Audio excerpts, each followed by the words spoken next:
जय श्री कृष्णा प्रिय मित्रों, आपका स्वागत है आपके अपने YouTube चैनल पवित्र मार्ग पर। चलिए शुरू करते हैं। आज की कहानी बहुत ही ज्ञानवर्धक, रोचक और मनोरंजन कहानी है। प्राचीन समय की बात है। एक बहुत ही न्यायप्रिय राजा था। वह अतिरिक्त नगर में राज्य करता था। वह बहुत ही धनवान, वैभवशाली, बुद्धिमान और न्यायप्रिय राजा था। वह अपनी प्रजा से बहुत प्रेम करता था और हर समय अपनी प्रजा को खुश देखना चाहता था। वह चाहता था कि मेरे राज्य में हर पुरुष, स्त्री और बच्चे को इंसाफ मिले, किसी भी व्यक्ति को किसी भी तरह कष्ट न होने पाए। लेकिन उस राजा की कोई संतान नहीं थी। संतान न होने के कारण राजा कंजन और रानी संजना बहुत ही दुखी रहते थे। उन्होंने संतान प्रताप के लिए हर तरह का दान, धर्म, धार्मिक अनुष्ठान, जब मंत्र, व्रत और पूजा पाठ किया, लेकिन कोई फायदा नहीं हुआ। समय के साथ राजा रानी दोनों ही बुढ़ापे की ओर बढ़ते गए। बुढ़ापे की ओर बढ़ते हुए राजा रानी दिन रात इसी गहन सोच में कोई रहते कि अब हमारे इतने बड़े राज्य का क्या होगा, हमारी इस राज्य का वारिस कौन बनेगा, हमारे राज्य की राजा की जिम्मेदारी कौन लेगा। राजा कंजन, रानी संजना दिन रात इसी चिंता में घुलने लगे। उन्हें खाने पीने की भी शुद्ध नहीं रहती। एक दिन रानी संजना दासी से कहती हैं कि यह मेरा अंतिम दान धर्म है, इसके बाद मैं अपने हाथों से कोई दान धर्म नहीं करूंगी। रानी चावल और कुछ अनाज हाथ में लेकर बाहर आई है। जब वह साधु की झोली में भिक्षा डालने के लिए आगे बढ़नी है तो उसके चेहरे पर छाई परेशानी साधु की दृष्टि में आई है। वह साधु रानी से पूछता है कि रानी साहिब, क्या हुआ है, आप इतनी उदास क्यों हैं? तब रानी संजना साधु बाबा को सारी बात बताती है और सिसकने लगती है।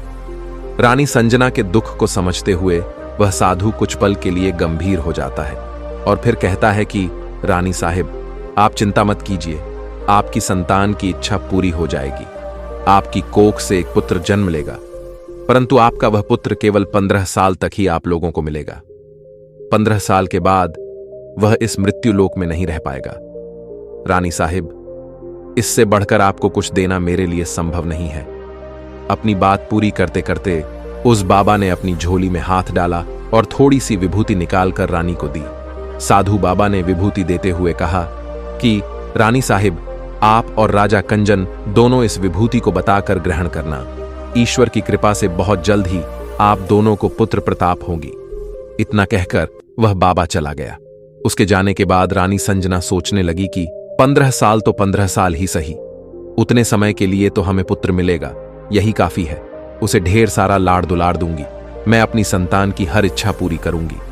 उस रात अपना सर राज खत्म करके राजा जब रानी के महल में गए तो रानी ने सारी बात राजा को बताई और साधु बाबा की दी हुई विभूति राजा को दिखाकर बोली कि साधु बाबा ने यह विभूति हम दोनों को ग्रहण करने के लिए कहा है।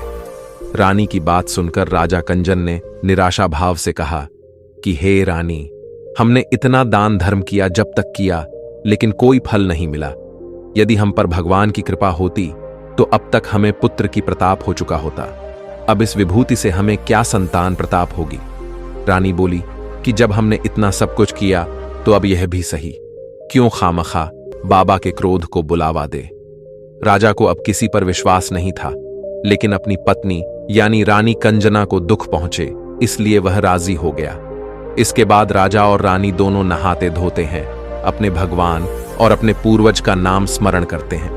इसके बाद साधु बाबा का स्मरण करके वह विभूति बनकर दोनों खा लेते हैं। उसके बाद दोनों निश्चित होकर सो जाते हैं। ऐसे ही कुछ समय बीतने के बाद साधु बाबा द्वारा कहे अनुसार रानी संजना गर्भवती हो जाती है। राजा रानी दोनों की खुशी का ठिकाना नहीं रहता। राजा रानी से बोला कि महारानी, हम पर सचमुच साधु बाबा की कृपा हो गई। दोनों ने आने वाली संतान के सपना देखने शुरू कर दिए। समय आने पर रानी ने एक सुंदर गोरी चिट्टे पुत्र को जन्म दिया। राजा ने बड़ी धूमधाम से पुत्र का नामकरण किया। सारे राज्य में 11 दिन तक मनाया गया। सबसे विद्वान ज्योतिष जी को बुलाया गया। कुंडली देखकर ज्योतिष जी बड़े चिंतित हो गए। ज्योतिष जी कहने लगे कि महाराज, हमारा राजकुमार पुत्र सिर्फ 15 साल तक हमारे पास रहेगा। राजा को यह बात पहले से ही पता थी। रानी को भी साधु महाराज की बात याद थी। दोनों चुप रह जाते हैं। उसके बाद राजा कंजन और रानी संजना बड़े लाल प्यार से अपने पुत्र की परवरिश करती हैं, ख्वाहिश पूरी करते हैं। महाराज और महारानी सोचते हैं कि थोड़े समय के लिए ही सही भगवान ने उनकी संतान की इच्छा पूरी कर दी। इसे वे समाधान मानते हैं। तो राजा एक अच्छे गुरु की नियुक्ति करके उसे पढ़ाई लिखी, राजशास्त्र विद्या, घर सवारी इत्यादि 12 विधाओं का शिक्षक देते हैं। वह शास्त्र विद्या में पारंगत हो जाता है और जब राजकुमार 12 साल की उम्र का हो जाता है तब राजा रानी एक अच्छी सी राजकन्या खोजकर उसकी शादी कर देते हैं। ऐसे ही 2 और साल बीत जाते हैं। जब राजकुमार 15 साल का होने वाला होता है तो एक दिन राजकुमार राजा से बोलता है कि पिताजी, मैं अपना पूरा राज्य घूम कर देखना चाहता हूं। आज तक मैंने सिर्फ इस रजवाड़ी के अतिरिक्त कुछ नहीं देखा है। पुत्र की बात सुनकर राजा चिंतित हो जाते हैं, क्योंकि राजकुमार को 15वां साल शुरू हुआ था। अब कोई अनहोनी होने का वक्त नजदीक पहुंचा था। लेकिन राजा यह सब बातें पुत्र को नहीं बता सकता था। राजा अपने चेहरे पर खुशी लाकर राजकुमार से कहता है कि हां पुत्र, जरूर जाऊं। आप अपना सारा राज्य घूमकर देखना चाहिए। हमारा राज्य कैसा है, कहां पर, क्या इस राज्य का राजा बनना है। परंतु एक बात का ध्यान रखना कि तुम कहां जा रहे हो, क्या कर रहे हो, यह बात अपनी पत्नी को नहीं बताना। राजकुमार कहता है, ठीक है पिताजी, जैसा आपने कहा है मैं वैसा ही करूंगा। इस प्रकार कई दिन और निकल जाते हैं। फिर एक दिन एक घटना घटती है रोज की तरह। उस दिन भी राजकुमार दिन भर अपनी पत्नी के साथ मौज मस्ती करता है, खुशियां मानता है। लेकिन वह रात को ठीक 12 बजे अपने बिस्तर से उठकर बाहर चला जाता है और सुबह होने से पहले ही वापस आकर अपने महल में सो जाता है। इसके बाद ऐसे बहुत दिनों तक चलता रहा। अब राजकुमार का 15वां साल खत्म होने में कुछ ही दिन बाकी रह गए थे। एक रात उसकी पत्नी यानी छोटी रानी रात में जाग जाती है। वह देखती है कि राजकुमार बिस्तर पर नहीं है। वह उस महल में सब जगह देखते हैं, लेकिन राजकुमार वीर कहीं भी नजर नहीं आता। वह सोचती है कि अब वह क्या करेगी, इसके बारे में किससे कहेगी, अब क्या करेगी। वह चुपचाप रहती है। सुबह होने पर वह देखती है कि उसका पति अपनी जगह पर सोया हुआ है। वह अपने पति से रात की घटना के बारे में कुछ नहीं पूछती। दूसरी रात भी वैसे ही होता है, तीसरी रात, चौथी रात, ऐसे बहुत दिन तक चला है।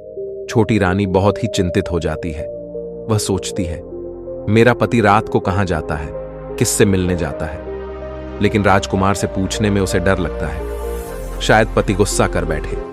ससुर से पूछने के बारे में सोचा तो उसकी कुल मर्यादा बीच में आ जाती थी। इस तरह मन ही मन वह परेशान रहने लगी। इस हालात में उसे खाने पीने की सुध नहीं होती। वह दुबली पतली हो जा रही थी। उस राज्य में एक फूल बेचने वाली एक पी बूढ़ी मालिनी थी। वह हमेशा छोटी रानी को फूल देने उसके महल में आती थी। उस बुढ़िया का ध्यान छोटी रानी पर जाता है और वह कहती है कि छोटी रानी, तुम्हें किस बात का दुख है, तुम इस तरह सूख कर कांटा क्यों होती जा रही हो।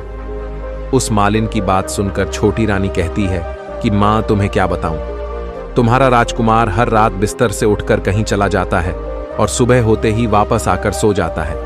वह कहां जाता है, यही सोच सोच कर मैं चिंतित रहती हूं। इसी वजह से मुझे भूख प्यास नहीं लगती। छोटी रानी की बात सुनकर बूढ़ी मां कहती है, छोटी रानी, आप ऐसा करना, आज रात आप सोना मत, राजकुमार के पीछे जाकर देखना कि वह कहां जाता है और क्या करता है। आज रात तुम अच्छी तरह से उसकी पहरेदारी करना। छोटी रानी कहती है कि अगर मुझे नींद आ गई तो मैं क्या करूंगी। बुढ़िया बोली कि तुम्हें नींद ना आए इसलिए तुम एक कम करना, अपने बाएं हाथ की उंगली में एक जख्म करना, उस पर थोड़ी सी मिर्च चीड़ लेना। मैं तुम्हें बहुत जलन होगी और उसे पीड़ा से तुम्हें रात भर नींद नहीं आएगी। रानी मलिन के कहे अनुसार रात को यही करती है। उंगली की जलन से उसे बहुत पीड़ा होती है। देर रात तक नींद नहीं आई, लेकिन बाद में वह सो जाती है। दूसरे दिन सुबह बुढ़िया फूल लेकर उसके महल में पहुंचती है और पूछती है कि क्या हुआ रानी साहिबा, क्या तुम देख पाई कि तुम्हारा राजकुमार कहां जाते हैं? छोटी रानी कहती है कि नहीं मां, पहले कुछ समय जलन के कारण मुझे नींद नहीं आई, पर कुछ समय पश्चात मैं सो गई। बुढ़िया कहती है, कोई बात नहीं, आज तुम उंगली पर पहले से थोड़ा बड़ा जख्म करना और ज्यादा मिर्च लगाना। दूसरे दिन छोटी रानी वैसे ही करती है। जैसे ही राजकुमार बिस्तर से उठकर बाहर निकलता है, रानी सो जाती है। अगले दिन सुबह बुढ़िया आई तो उसके पूछने से पहले ही रानी रोकर कहती है, अम्मा, मैं आज भी उनकी पहरेदारी ठीक तरह नहीं कर पाई। बूढ़ी मां कहती हैं, रोना नहीं, छोटी रानी, सब कुछ ठीक हो जाएगा। तुम आज रात जख्मों को और बड़ा करना और उस पर ज्यादा मिर्च छिड़कना। तुम एक काम करना, जब राजकुमार जाने के लिए निकलता है तो तुम उसका रास्ता रोककर उससे पूछना कि कहां जा रहे हो। बुढ़िया ने जैसा बताया रानी वैसा ही करती है। आज रात उसे नींद नहीं आई। पति रात 12 बजे बिस्तर से उठकर जब महल से निकालने के लिए चलने लगता है तो उसे बुढ़िया ने जैसे बताया था वह वैसे ही करती है। वह दौड़कर पति का रास्ता रोक लेती है और कहती है कि आप कहां जाओ, आप किससे मिलने जा रहे हो, मुझे बताओ। राजकुमार उसे समझने की बहुत कोशिश करता है कि देखो, अगर मैंने तुम्हें बता दिया तो मैं दोबारा तुम्हें नहीं मिल पाऊंगा। रानी बोली कि कोई बात नहीं, ना मिल पाऊं, लेकिन आप रात के समय कहां जाते हो ये मुझे बता दीजिए। राजकुमार निडर हो जाता है। पत्नी की जिद के आगे नहीं चल पाती थी। इस समय उसका 15वां साल खत्म होकर 16वां साल लगने वाला था। वह सोचता है कि जो होता है होके रहता है। यह सोचकर वह कुछ चावल मंत्रों से सिद्ध करके अपनी पत्नी को देकर कहता है कि इन चावलों को दोनों हाथों की मुट्ठी में पकड़ना, पहले दाएं हाथ में पकड़े चावल मेरे ऊपर फेंकना, तुम्हें पता चल जाएगा कि मैं कौन हूं। इसके बाद तुम बाएं हाथ में पकड़े चावल मेरे ऊपर फेंकना, तब मैं जैसा था तुम्हें वैसा ही मिल जाऊंगा। लेकिन यदि तुम बाएं हाथ के चावल मेरे ऊपर फेंकना भूल गई तो मैं तुम्हें कभी नहीं मिल पाऊंगा। छोटी रानी बोली कि मैं नहीं भूलूंगी। यह कहकर रानी बड़े आत्मविश्वास के साथ दाएं हाथ में पकड़े चावल पति के ऊपर फेंक देती है तो राजकुमार एकदम एक विशाल घोड़ा बन जाता है। एकदम उम्दा सफेद गर्दन पर लंबी अयान देखते देखते वह तेजी से दौड़ने लगता है। रानी उसे घोड़े को एकदम भांचक की होकर देखने लगती है और वह भूल जाती है कि पति ने उसे बाएं हाथ के चावल फेंकने की बात कही थी। कुछ ही समय में महल में कुछ चक्कर लगाने के बाद घोड़ा महल से निकलकर बाहर चला जाता है और उसकी आंखों के सामने से ओझल हो जाता है। घोड़ा महल से बाहर जाता है।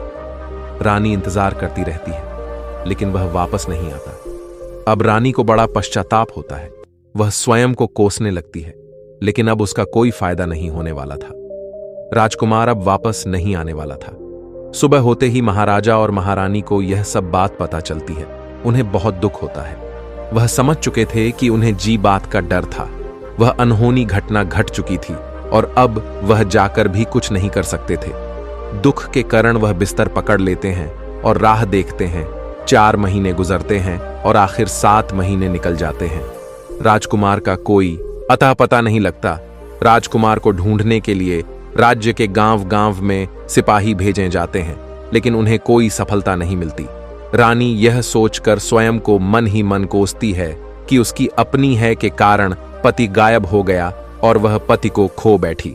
रानी प्रण लेती है कि वह कुछ भी करके अपने पति को ढूंढ कर ही रहेगी और उसे घर वापस लेकर आएगी। एक दिन वह सुबह उठकर सास ससुर के महल में जाती है और उनसे कहती है कि मैं अपने पति की खोजने जा रही हूं। महाराजा महारानी को और क्या चाहिए था, उन्हें उनका बेटा वापस मिलना चाहिए था। वह बहू को जाने की अनुमति देकर कहने लगे, बेटी तुम जो चाहे वह करो, जहां जाना है वहां जो, लेकिन हमारे पुत्र को वापस लेकर आओ। ईश्वर तुम्हें कामयाबी दे। रानी अब अपना शाही भेष बदलकर एक से दासी बन जाती है। उसके बाद उसने अपने कुछ दास दासियों को, कुछ नौकरों को अपने साथ में लिया, कुछ सामान साथ लिया और राज्य की सीमा पर जाकर वहां एक भोजनालय खोल दिया। वह आने वाले सब यात्रियों को खाना मुफ्त में देने लगी। उसने एक शर्त रखी कि उसके भोजनालय में खाना खाने वाले को, उसकी मालकिन को यानी राजकन्या को, उसकी अच्छी हुई कोई अजीब चीज या घटना बतानी पड़ेगी। वहां आने वाला हर नागरिक अपनी तरफ से मैंने ये देखा, मैंने वह देखा कहकर वहां से मुफ्त में खाना खाकर जाता था। परंतु रानी को जो बात पता करनी थी वह अब तक पता नहीं चली। ऐसे ही कुछ दिन बीत गए। इसी दौरान एक और घटना घटती है। रानी के महल में फूल लेकर जाने वाली बुढ़िया के एक बेटा और बहू थी। उनका एक छोटा पुत्र था। बेटा और बहू सुबह काम के लिए निकलते थे तो पोते को संभालने की जिम्मेदारी बूढ़ी मां पर रहती थी। बूढ़ी मां दिन भर पोते को संभालती थी। बूढ़ी मां को पान खाने की आदत थी। एक दिन क्या होता है कि उसे पान लगाने के लिए चूना चाहिए था। वह चूना तैयार करने के लिए शिपियां लेकर आई। इन शिपियों को भूनने के लिए गोबर के कंडे चाहिए थे। कंडे इकट्ठा करने के लिए वह बांस की एक टोकरी लेकर चरवाहे के मैदान में गई। वहां मैदान में बहुत सारे गोबर के कंडे थे। उन्हें जमा करते करते उसे घर आने में अंधेरा हो गया। शाम होते ही बेटा और बहू काम से वापस घर पहुंचे तो उन्होंने देखा कि बच्चा घर पर अकेला है और रो रहा है। वे दोनों गुस्से से लाल पीले हो गए। इतने में वह बूढ़ी मां घर आ पहुंची। बेटे ने पूछा, तुम मेरे पुत्र को घर पर अकेला छोड़कर कहां गई थी? बूढ़ी मां बताने लगी कि बेटा, मैं गोबर के कंडे इकट्ठा करने गई थी। इस पर बेटा बोला, दोबारा बच्चे को घर पर अकेला छोड़कर मत जाना। बूढ़ी मां कहने लगी, नहीं बेटा, मैं फिर ऐसा कभी नहीं करूंगी। लेकिन दूसरे ही दिन बूढ़ी मां वह बात भूल गई और फिर चरवाहे के मैदान पर कंडे इकट्ठा करने चली गई। शाम को जब बेटा बहू काम से वापस लौटे तो देखते हैं कि फिर बच्चा घर पर अकेला है और रो रहा है। अब उसके बेटे की सहन शक्ति खत्म होने लगी और उसने बूढ़ी मां के वापस आने पर उसे घर से निकाल दिया। बूढ़ी मां रात भर घर के बाहर अंधेरे में बैठी रही और सुबह होते ही हाथ में टोकरी लेकर कंडे इकट्ठा करने के लिए निकल गई। उस बूढ़ी मां को कंडे इकट्ठा करने का मानो पागलपन सवार हो गया था। कंडे इकट्ठा करते करते कब अंधेरा छा गया उसे पता ही नहीं चला। उसे जब ध्यान आया तो गांव का रास्ता भी ठीक तरह से दिखाई नहीं दे रहा था। वह अंधेरे में आंखें फाड़कर देखते देखते किसी तरह आगे निकल पड़ी। एक गाय छन छन की आवाज करते, गले की घंटी बजाते ठुमक ठुमक कर उसी मैदान पर आ गई। उसे देखकर बूढ़ी मां सोचने लगी कि अगर मैं इस गाय के पीछे पीछे जाऊंगी तो गांव तक पहुंच जाऊंगी। यह सोचकर बूढ़ी मां उस गाय के पीछे पीछे चल पड़ी। वह गाय एक एक करके 7 मैदान पार करती है। आखिर में वह 8वें मैदान पर पहुंचती है। वहां उसे मैदान में एक बड़ा सा पत्थर पड़ा था। गाय जाकर उस पत्थर को अपना सींग मारती है। सींग मारने पर वह पत्थर दूर हो गया और नीचे पाताल में जाने की सीढ़ियां दिखाई देने लगी। वह गाय उन सीढ़ियों से नीचे जाने लगी। बूढ़ी मां यह सब देखते रही। उसने और झट से जाकर गाय की पूंछ को पकड़ लिया। गाय की पूंछ पड़कर वह बुढ़िया गाय के साथ नीचे पाताल में पहुंच गई। पाताल में पहुंचने ही बुढ़िया गाय की पूंछ छोड़कर इधर उधर देखने लगी। बूढ़ी मां ने देखा कि पाताल में सब जगह जगमगाहट है, हर जगह दीप दी जल रहे हैं। तभी तेज रोशनी गाय के ऊपर पड़ती है और वहां अद्भुत घटनाएं घटने लगती हैं। गाय के नीचे जाते ही उसके गले में अपने आप सांकर पड़ गई। तभी छम छम करके दूधहंडी में कोई गाय का दूध दोहने लगा, लेकिन गाय का दूध निकालने वाला जो कोई भी होता है वह उसे दिखाई नहीं देता। यह सब देखकर बूढ़ी मां बहुत घबरा गई और यह सोचती है कि मैं आज ये कहां फंस गई। सोचते सोचते वह यहां वहां छिपने के लिए जगह ढूंढने लगती है, लेकिन उसे कहीं भी जगह नहीं मिली। हर जगह दिव्य रोशनी ही रोशनी थी। वह चुपचाप इस एक कोने में छुपकर खड़ी रहकर वह सब कुछ देखने लगी जो वहां पर उसके सामने हो रहा था। कुछ समय के बाद वहां एक उम्दा सफेद घोड़ा आया। वहां पे 2 कुंड थे। उसमें से एक कुंड में उस घोड़े ने छलांग लगाई और ऊपर आ गया। उसके सामने एक दिया जल रहा था। राजकुमार ने खाना खाया, दूध पिया, पान सुपारी खाया और बिस्तर पर लेट जाने से पहले सूर्य देव का स्मरण करके सामने जलते दिए से पूछा कि दिए दीपांकर, मेरे माता पिता क्या कर रहे हैं? दीपक बताने लगा कि वह बेटे के शोक में डूबे हैं। फिर राजकुमार पूछता है, दीपक ये बताओ कि राज्य कौन संभाल रहा है? फिर दिया बताता है, राज्य प्रधान संभलता है। राजकुमार ने फिर पूछा कि मेरी पत्नी क्या करती है? फिर राजकुमार की बातें सुनकर दिया कहता है, हे राजकुमार, रानी ने चौराहे पर भोजनालय शुरू किया है और आते जाते लोगों से वह नई खबर के बारे में पूछती है। वह अपनी भूख प्यास सब भूल चुकी है। प्रिय दर्शकों, आगे बूढ़ी मां उत्सुकता से देखने लगती है कि आगे क्या होता है, लेकिन उसके बाद कोई घटना नहीं घटती। रात गुजर गई और सुबह हो गई। सुबह होने पर पलंग पर सोया हुआ राजकुमार उठा और उसने फिर से पहले वाले कुंड में छलांग लगाई, तो अब वह फिर से घोड़ा बनकर उससे बाहर आ गया। बाहर आते ही वह तेजी से उस पाताल नगरी से बाहर निकल गया, लेकिन वह कहां गया इसका बुढ़िया मां को कुछ पता नहीं चला। उसके बाद पिछली रात की तरह कोई छम छम करके उस गाय का दूध दुगने लगा। जैसे ही दूध दोहना खत्म हुआ, गाय के गले की सांकर अपने आप खुल गई और वह गाय तेजी से ऊपर जाने वाली सीढ़ियों की ओर भागने लगी। गाय को दौड़ते देखकर बुढ़िया मां सोचने लगी कि अब गाय के साथ यहां से ऊपर जाना ही समझदारी है, नहीं तो कोई मुसीबत एकर मेरी ऊपर आ जाएगी। ऐसा सोचकर बूढ़ी मां ने झट से गाय की पूंछ पकड़ ली और गाय के साथ ऊपर आ गई। गाय जब ऊपर मैदान में पहुंची तो उस सुरंग का रास्ता अपने आप बंद हो गया और उसके मुंह पर एक बड़ा सा पत्थर आपरूप खड़ा हो गया। ऊपर आकर वह गाय जंगल की ओर निकल गई तो इधर बूढ़ी मां एकदम बावली सी हो गई। उसने पाताल नगरी में जो कुछ देखा था वह जल्द से जल्द किसी को बताने के लिए उतावली हो उठी। उसे एकदम याद आया कि नगर की सीमा पर कोई औरत भोजनालय चलती है और नई बात बताने वाले को अच्छा खाना पीना मुफ्त में देती है। बूढ़ी मां सोचने लगी कि क्यों ना मैं यह बात उस औरत को जाकर बताऊं। यदि उसे यह बात पसंद आ गई तो बाकी जीवन खाने पीने की झंझट से मुक्ति मिलेगी। बूढ़ी मां ने मन में तय किया और तुरंत उसे भोजनालय के द्वार पर पहुंचकर वहां भोजनालय के सामने खड़ी हो गई और जोर जोर से नागाना बजाना शुरू कर दिया। नगरी का इस तरह शोर सुनकर मालकिन यानी छोटी रानी मन में सोचने लगती है कि शायद कोई बड़ी बात लेकर यहां कोई आया है। रानी सिपहिया को आदेश देती है, जाइए और जो कोई आया है उसकी अच्छी तरह खातिरदारी कीजिए। आदेश पाते ही सिपाही दौड़कर बुढ़िया के पास आए तो देखा कि एक बुढ़िया मां नगाड़ा बजा रही है। उन्होंने उससे पूछा, क्या हुआ मां, नगाड़ा क्यों बजा रही हो? बूढ़ी मां ने कहा, यहां पर खाना मुफ्त में मिलता है इसलिए आई हूं। सिपहिया ने कहा, तुम्हें खाना चाहिए, जरूर मिलेगा, लेकिन उसके लिए आपको कोई नई बात बतानी पड़ेगी। बूढ़ी मां बोली, हां मैं बताऊंगी, मुझे एक बात मालूम है। यह सुनकर सिपाही उसे अंदर लेकर आए। उनको मालकिन का आदेश था कि जो भी कोई बुजुर्ग वहां आए उनके साथ अच्छी तरह पेश आना, उनका अच्छा आदर सत्कार करना। सिपहिया ने इस बूढ़ी मां का भरपूर आदर सत्कार किया। उसे बड़ी सी थाली भरकर 56 भोग दिया। बूढ़ी मां बहुत भूखी थी, वह खाने पर टूट पड़ी। खाना खाने के बाद एक सिपाही ने उसे पहनने के लिए एक कुछ नए वस्त्र दिए। उसके बाद वह सिपाही उसे लेकर रानी के पास आए। बूढ़ी मां जब रानी के सामने आई तो रानी और बूढ़ी मां ने तुरंत एक दूसरे को पहचान लिया। यह वही बूढ़ी मां है जो महल में फूल लेकर आती थी। बूढ़ी मां बोली, रानी साहिबा आप यहां? और रानी भी हैरान होते हुए बोली, मां आप यहां बड़ी देर तक दोनों भांति भांति की बातें करती रही।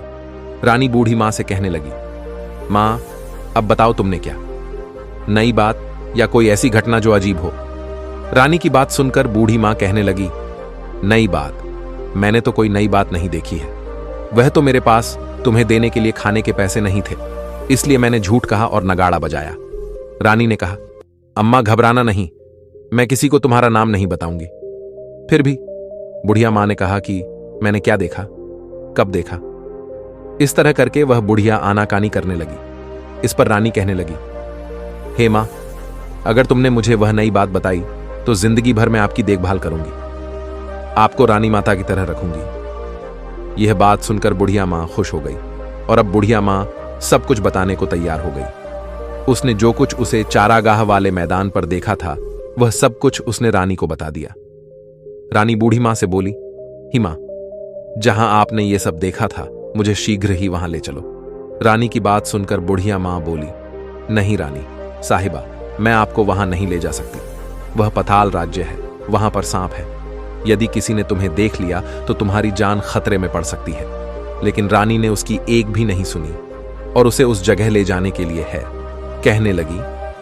आखिर में बुढ़िया मां ने उसका कहना मान लिया और कहने लगी, ठीक है रानी साहिब मैं आपको वहां लेकर चलती हूं, पर आज नहीं, कल वहां जाना है तो शाम को ही जाना होगा।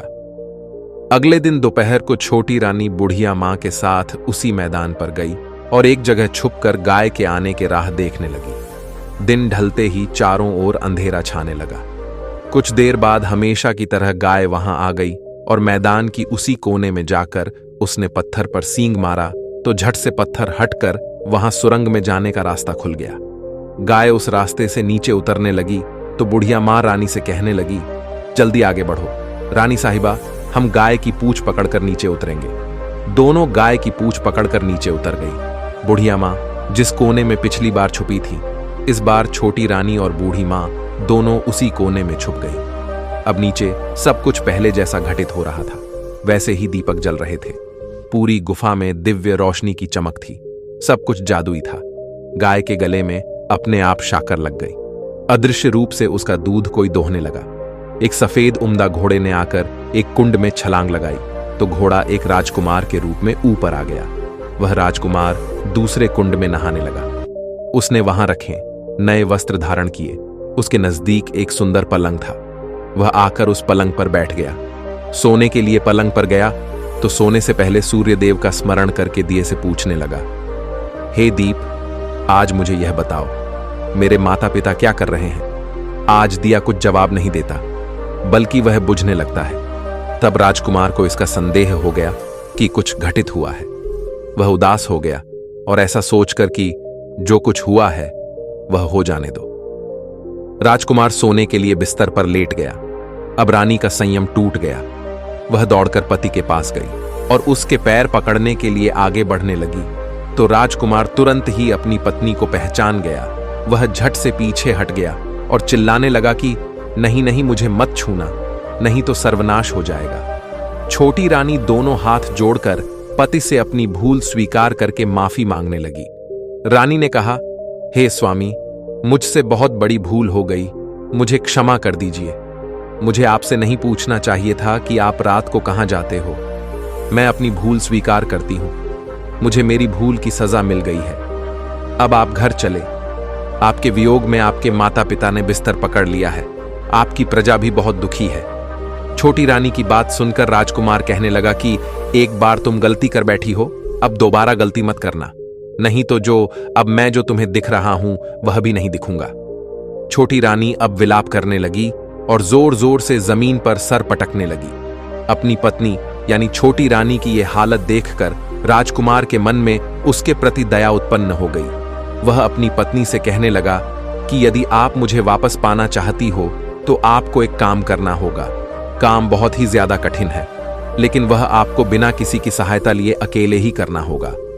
राजकुमार की बात पर छोटी रानी कहने लगी, कहो स्वामी, कितना भी कठिन कार्य क्यों ना हो, मैं उसे अवश्य पूर्ण करूंगी। इसके बाद राजकुमार ने अपनी पत्नी छोटी रानी को बताया कि इस पाताल से ऊपर जाते ही तुम्हें एक घना जंगल नजर आएगा। ऐसे 7 जंगल पार करने के बाद 8वां जंगल मिलेगा। यह जंगल सबसे घना है। उस जंगल में बीचों बीच एक बरगद का पेड़ है। उस पेड़ के आसपास की जगह फटे पत्ते, जटाएं, कांटे इत्यादि से ढक चुकी है। वहां पे सांप, भालू, अन्य सभी की धमा चौकड़ी बैठती है। तुम्हें उन सब को वहां से भागकर वह जगह साफ करनी है। उसकी गोबर से लिपाई करके उस जगह को पवित्र बनाना है। रंगोली से सजाना है। उसके बाद वहां धूप, कपूर और अगरबत्ती जलानी है। फूल कुमकुम से पेड़ के तले की पूजा करनी है। दूध दही से बने चावल का भोग चढ़ाना है।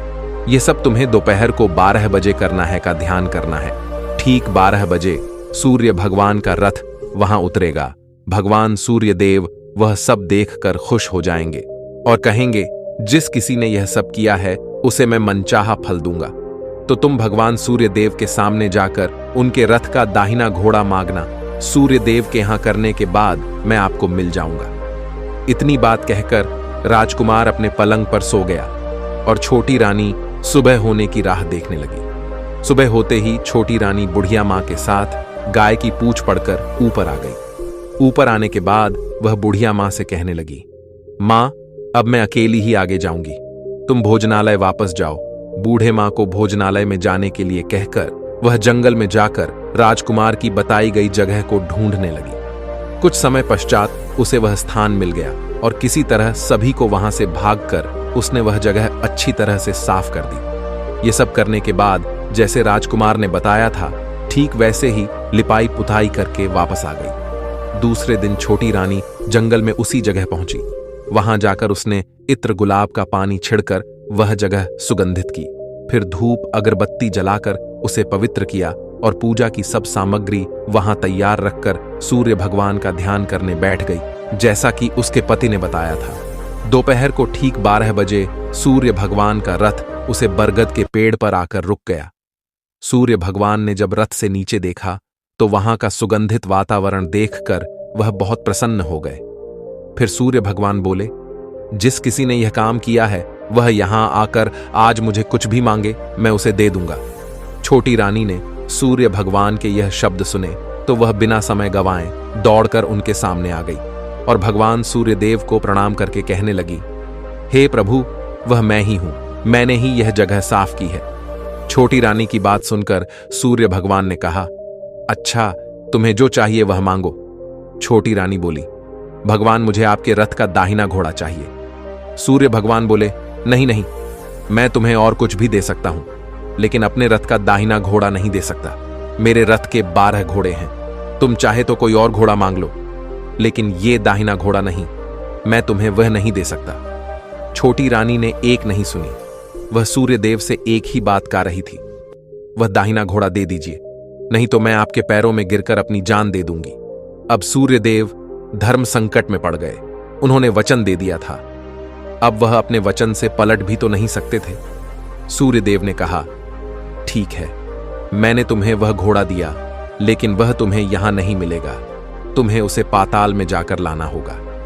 रानी बोली, भगवान, पाताल में ही क्या, उन्हें पाने के लिए मैं कहीं भी जा सकती हूं। रानी को वचन देकर सूर्यदेव अपने मार्ग चले गए और इधर रानी जंगल से अपने भोजनालय में आ गई।